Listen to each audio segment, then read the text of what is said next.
Let's talk to someone who has epilepsy. Hayley Allen's from Staffordshire and with us on BBC Radio Stoke this morning. Hayley, thanks for coming on to talk to me about this. When were you diagnosed? I had my first seizure at 9 months old, but I didn't get diagnosed till I was 18 months. How often do you experience seizures? I mean, I get them in clusters, so it just depends, but it's usually around quite a stressful time, or if I'm not well, that they flare up quite a bit. Might be a difficult one for you to answer, but have other people told you what it's like for them when you have a seizure and you're with them? I mean, I'm conscious for some of it, so I see what it does, but the main people who've spoke to me about it is sort of my parents and my brother and my sister. And what do they say? It's frightening for all of them, especially my mum and dad. My little sister, though, she just took it like a pro, bless her. Even when she was a baby, she was just like, is Hayley okay for me to give her a cuddle now? So what happens then? Do you know it's coming? Can you sense it? You're about to have one? Sometimes I get warnings, so I can sort of make myself safe or take my emergency medication. But if I have no warning, I have no chance of making myself safe or anything. Safe from what? Like if I tumble, like the dangers around me, but part of me sometimes doesn't feel safe being in public because of the way people have reacted over the years towards me with my epilepsy and the seizures. So when you have a seizure, what actually happens? If I have a small seizure, I'll go down to the ground normally, and I'll be able to feel it start in my face or my throat, and it'll sometimes take my breathing. But if it's a large seizure, I don't really know a lot. I know that I go rigid and it's like I've got all the strength in the world, but it's going into the wrong thing in a way. My dad compared it to trying to hold down the Hulk when he's seizing, because I just go that rigid and dead weight. When this has happened in public, then you've talked a little bit there about the reactions you've had. What kind of things have people done or said? There's been times where they verbally abuse me, they call me nasty names, they point, they mock, they laugh. I mean, there was one about 5 years ago where I felt a seizure coming on and I tried to move myself to a safe space, but I wasn't quick enough. And then when I came round, I'd been dumped in an underground car park in a puddle of mud. Goodness me. So yeah, it's pretty brutal. Perhaps not surprising that I'll be honest with you, Hayley. I was a bit surprised at the figures that have come out today that around half of people who have epilepsy don't go out for fear of having a seizure while they're out. Hearing you, I'm perhaps less surprised by it. Doesn't make it any better, of course. Why do you think there's seemingly this stigma around the condition then? Why don't we understand it better as members of the public? I mean, I've got different theories. I mean, one of them is people fear what they don't understand.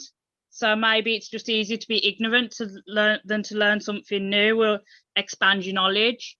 But I understand a little bit with older people because, you know, their generation may not have seen it as much or understood it. But why people don't understand it now, I don't quite get it. What's the best thing to do then? If perhaps someone we don't know, appears to be having a seizure, what should we do? I mean, just depending on the type of the seizure, obviously, if it's a big one, you just make sure that they're comfortable and that they're, you know, not going to bang their head or their body on anything sharp around them.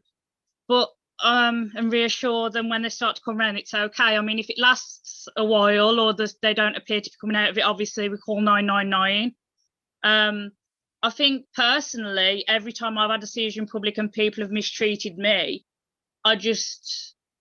it makes it so different when somebody treats you with kindness and dignity when you have a seizure in public and they don't act nastily towards you. I can imagine. It's so sad, though, that you have to say that because it Yeah. would be lovely, wouldn't it, if we could all act with dignity and compassion at these kind of times. How important is it to educate people? I mean, given that there's 60 million in the country and 600,000 of them have epilepsy. What's that? One in 100? Trying to do the Approximately, maths. yeah. Yeah. I mean that's a lot of people. You go into a cinema, chances are, statistically, I know it probably won't work out that way, one person may well have epilepsy at least in there. How important is it that we learn a bit more about this and the impact it can have on people with epilepsy, but also the impact our behaviour towards people with epilepsy can have?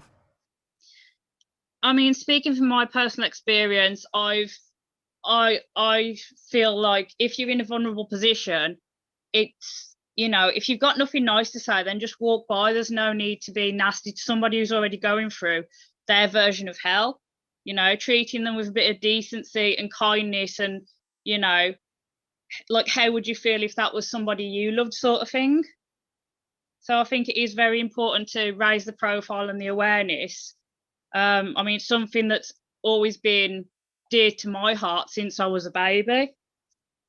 I'm just wondering, and this is in no way an excuse for anything you've witnessed or been exposed to, but I'm just wondering if people who are abusive think you can't hear them. I mean, some people, when they have seizures, they do black out, they lose, they lose time, they lose their senses. It's just part of that. I mean, but even if the person can't hear them, it's still no way to treat somebody. Absolutely. You mentioned earlier that having seizures in public has sort of affected whether or not you want to go out. To what extent? Are there certain things you won't do now because of the way people might react? I don't go out in public a lot for not the fear of having a seizure in public, but the fear of how people react and treat me. I mean, I don't go out in public a lot, but when I do, I'm constantly on edge. Like, if I hear something or someone walks up behind me and I'm feeling particularly vulnerable, I get very jumpy and scared. Hayley, thanks so much for sharing your experience this morning. It's certainly woken me up to a few things and made me aware of things I perhaps wasn't aware of before. Good luck, and thanks very much for talking to us on BBC Radio Stoke. Hayley Allen from Staffordshire, talking about her epilepsy. So it's 1 in 100, we reckon, roughly, people in the UK have epilepsy. Are you one of them? And is Hayley right? I mean, I'm appalled, frankly, to hear that someone dumped her in an underground car park in a puddle when she was in absolutely no position to do anything about her own situation because she was having an epileptic seizure. 0800 121 8080. Got more to come on this later. After 12, I'll be speaking to the chief executive or the deputy chief executive of Epilepsy Action.